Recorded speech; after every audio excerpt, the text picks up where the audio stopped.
చిన్న చూపు చూసిన బ్రిటిష్ సామ్రాజ్యాన్ని గడగడలాడించాను. ప్రతి ఆడపిల్లకు ఆత్మధైర్యం ఉండాలి. అది ఉంటే దేన్నైనా సాధించవచ్చు. శత్రుముఖాన్ని మట్టి కల్పించాను. ఝాన్సీ లక్ష్మీబాయి పేరు వింటేనే భయం కలిగేలా చేశాను. ప్రతి మహిళ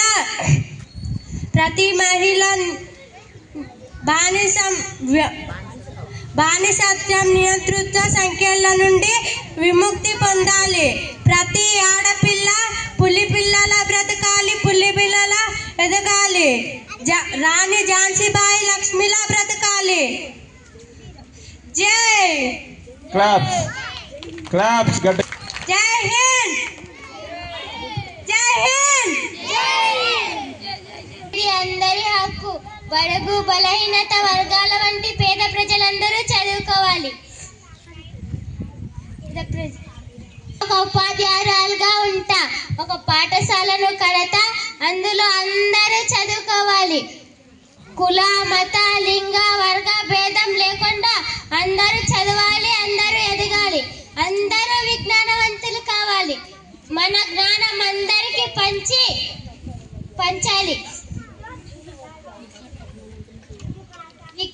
అందరినీ విజ్ఞానవంతులు చేయాలి.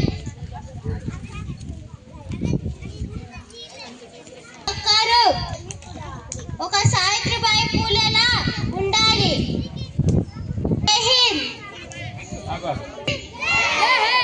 గట్టి చెప్పాలి. మన పాఠశాల కంటేనే తల్లి కాము.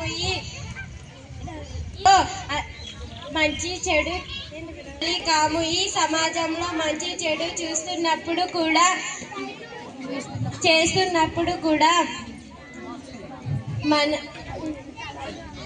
మనం తల్లిని అవుతాం. ఈ ప్రార్థించే పెదల కన్నా సాయం చేసే చేతులు మిన్న. నేను చేతనైనంత సాయం చేసి ఈ ప్రపంచానికే తల్లినయ్యాను. ఒక మదర్ తెరీసా లాగా నిలిచాను. జై హింద్. పేరేంటి? ఏం పేరు? ఓకే. అందరూ వరుసగా చూస్తారు. కొందరైతే ఆడపిల్ల పుడుతుందని ముందే తెలుసుకొని గర్భంలోనే చంపేస్తారు. నన్ను చూడండి, నేను ఒక మహిళను. పురుషులతో సమానంగా అన్ని రంగాల్లో రాణిస్తారని నిరూపించాను. ఆడపిల్ల ఇల్లు దాటి బయటకు వెళ్ళకూడదని ఆంక్షలు విధిస్తారు. వంటింటి కుందేళ్ళ బ్రతకమంటారు.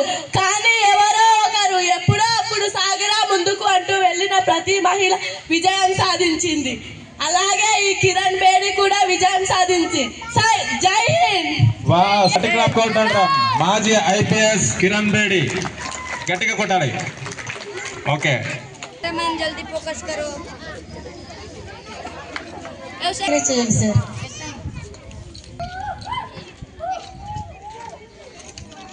ఇక్కడున్న మహిళలు ఎవరు కూడా చిన్న చూపు అనుకోవండి.